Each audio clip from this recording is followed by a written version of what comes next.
नमस्कार। आज हम बात कर रहे हैं भारत के ट्रैवल बिजनेस के बारे में, कैसे ये बदल रहा है। और जो जानकारी हमारे पास है वो दिखाती है कि कमाल की वापसी हुई है इस सेक्टर में, खासकर पैंडेमिक के बाद। हाँ, मतलब आंकड़े देखें तो 2020 में एक भारी गिरावट थी, करीब 69% की, लेकिन फिर 2021 में भारत में ट्रैवल बुकिंग 91% उछलकर लगभग 19.1 अरब डॉलर तक पहुंच गई। और लग रहा है कि 2023 तक तो ये महामारी से पहले वाले लेवल पर पूरी तरह वापस आ गया होगा। तो चलिए आज इसी पर थोड़ी और गहराई से बात करते हैं। देखते हैं कि भारत का ये यात्रा उद्योग किस तरफ जा रहा है, ऑनलाइन ऑफलाइन एजेंसियों का क्या सीन है और आगे क्या हो सकता है। बिल्कुल, और इसमें सबसे दिलचस्प बात पता है क्या है कि कैसे टेक्नोलॉजी, खास तौर पर मोबाइल एप्स, इस पूरे बदलाव को ड्राइव कर रही हैं।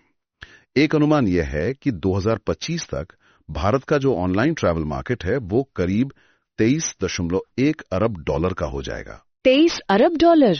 हाँ, और सोचिए लगभग 67% बुकिंग्स मोबाइल ऐप से हो रही हैं। तो जाहिर है मेक माई ट्रिप, यात्रा जैसे जो ऑनलाइन ट्रैवल एजेंट्स हैं, मतलब OTAs, उनका दबदबा तो बढ़ ही रहा है।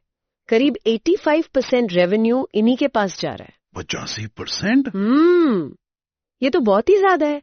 तो क्या इसका मतलब ये समझें कि जो हमारी पुरानी वो गली नुक्कड़ वाली ट्रैवल एजेंसियां थी वो अब खत्म हो रही हैं? देखिए, पूरी तरह से ऐसा नहीं कह सकते। ऑफलाइन एजेंसियां आज भी बहुत महत्वपूर्ण है, खासकर उन यात्रियों के लिए जिन्हें आमने सामने बैठकर सलाह चाहिए होती है, वीजा में मदद चाहिए, या फिर कॉर्पोरेट ट्रैवल बुकिंग्स होती हैं बड़ी बड़ी। अच्छा। हाँ, और जैसे कोई बहुत मुश्किल सा ट्रैवल प्लान है, या मेडिकल टूरिज्म के लिए जाना है, या फिर एकदम लग्जरी वाला पैकेज चाहिए, तो लोग अब भी इन्हीं के पास जाना पसंद करते हैं। असल में अब हम एक नया ट्रेंड भी देख रहे हैं, हाइब्रिड मॉडल का। हाइब्रिड?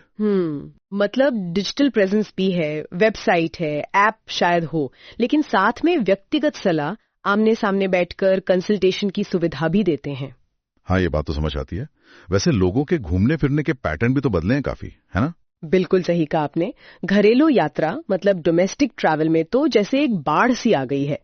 लोग छोटे वीकेंड ब्रेक्स पर खूब जा रहे हैं, गोवा, उदयपुर, मनाली, ये सब जगहें। हाँ, ये तो मैंने भी देखा है। और साथ ही इंटरनेशनल ट्रैवल भी बहुत तेजी से बढ़ा है। 2022 में पिछले साल के मुकाबले विदेश जाने वाले भारतीयों की संख्या में 190% की बढ़ोतरी हुई। 190%? हाँ, इससे भारत अब एशिया का सबसे बड़ा आउटबाउंड टूरिज्म मार्केट बन गया है। तो एजेंसीज अब दोनों तरह की यात्राएं मैनेज कर रही हैं, घरेलू भी और अंतर्राष्ट्रीय भी। जाहिर है, जब इतनी यात्रा हो रही है, इतने लोग घूम रहे हैं, तो इसका हमारी अर्थव्यवस्था पर भी तो अच्छा असर पड़ता होगा। बहुत ज्यादा। ये सेक्टर आप देखिए करीब 4.8 करोड़ लोगों को रोजगार देता है। 4.8 करोड़? हाँ, और उम्मीद ये है कि 2025 तक भारत की GDP में इसका योगदान लगभग 260 अरब डॉलर का होगा। 260 अरब डॉलर? जी।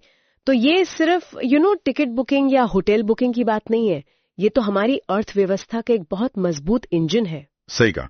अच्छा, टेक्नोलॉजी पर वापस आते हैं, तो बुकिंग आसान होने के अलावा और क्या नया हो रहा है? कुछ और भी दिलचस्प है? हाँ, यहीं पर मामला और भी ज्यादा रोचक हो जाता है। ये जो बड़ी OTAs है ना, हाँ। ये अब सिर्फ बुकिंग तक ही सीमित नहीं है। अब वो वॉइस बेस्ड बुकिंग पर काम कर रही हैं, AI का इस्तेमाल करके आपकी पसंद के हिसाब से पर्सनलाइज्ड सुझाव दे रही हैं। अच्छा, मतलब आप ऐप से बात करके बुकिंग कर सकते हैं? हाँ, कुछ हद तक। और वर्चुअल रियलिटी यानी VR से आप किसी जगह का अनुभव पहले ही ले सकते जाने से पहले। अरे वाह! जी। और एक उदाहरण है ईज माई ट्रिप का। वो तो पर्यावरण को ध्यान में रखते हुए शहरों के बीच इलेक्ट्रिक बसें चलाने की भी योजना बना रही है, सस्टेनेबल ट्रैवल को बढ़ावा देने के लिए। ये तो बढ़िया कदम है। बिल्कुल। और CHT जैसे संगठन भी हैं जो छोटे छोटे एजेंट्स को डिजिटल दुनिया में लाने में मदद कर रहे हैं, उनको टेक्नोलॉजी से जोड़ रहे हैं। लेकिन जहां इतनी तेजी है, इतना कुछ हो रहा है, वहां कुछ चुनौतियां, कुछ मुश्किलें भी तो होंगी? हाँ, बिल्कुल होती हैं। जैसे भू राजनीतिक तनाव मतलब जियोपॉलिटिकल टेंशन। दुनिया में कहीं कुछ होता है तो उसका असर सीधा ट्रैवल बुकिंग पर पड़ता है। हाल ही में हमने देखा उत्तर में सीमा पर तनाव बढ़ा तो कई यात्राएं रद्द हुई। हाँ, वो तो है। कुछ रेगुलेटरी इश्यूज भी आते हैं, जैसे कुछ खबरें थीं कि कुछ एजेंट गैर कानूनी तरीके से नौकरी के वीजा दिलवाने का काम कर रहे थे। सरकार इस पर नजर रखती है। तो ऐसे माहौल में कंपनियों के लिए फ्लेक्सिबल रहना, बदलते हालात के हिसाब से ढलना और ट्रांसपेरेंसी बनाए रखना ये बहुत जरूरी हो जाता है। तो अगर हम सार देखें तो भारत का जो ट्रैवल एजेंसी बिजनेस है वो महामारी के बाद ना सिर्फ उभरा है बल्कि काफी मजबूती से आगे बढ़ रहा है। ऑनलाइन प्लेटफॉर्म का दबदबा साफ दिख रहा है, लेकिन खास जरूरतों के लिए वो जो पर्सनल टच होता है ऑफलाइन एक्सपर्ट का, उसकी अहमियत आज भी है। बिल्कुल। और देश के अंदर और बाहर दोनों जगह घूमने का रिवाज जोर पकड़ रहा है। हाँ, और सबसे बड़ी बात यह है कि अब फोकस सिर्फ बुकिंग करवाने से हटकर लोगों को एक अच्छा, यादगार और ज्यादा प्रामाणिक अनुभव देने पर आ गया है। सस्टेनेबिलिटी भी एक बड़ा फैक्टर बन रही है। एजेंसियां टेक्नोलॉजी का इस्तेमाल सिर्फ प्रोसेस आसान करने के लिए नहीं कर रही, बल्कि ट्रैवल के अनुभव को बेहतर बनाने और जैसा मैंने कहा सस्टेनेबल प्रैक्टिसेस को बढ़ावा देने के लिए भी कर रही हैं।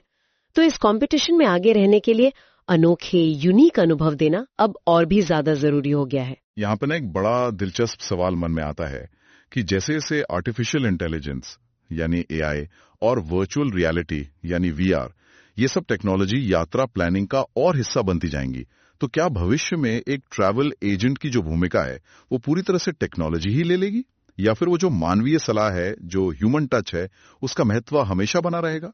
सोचने वाली बात है।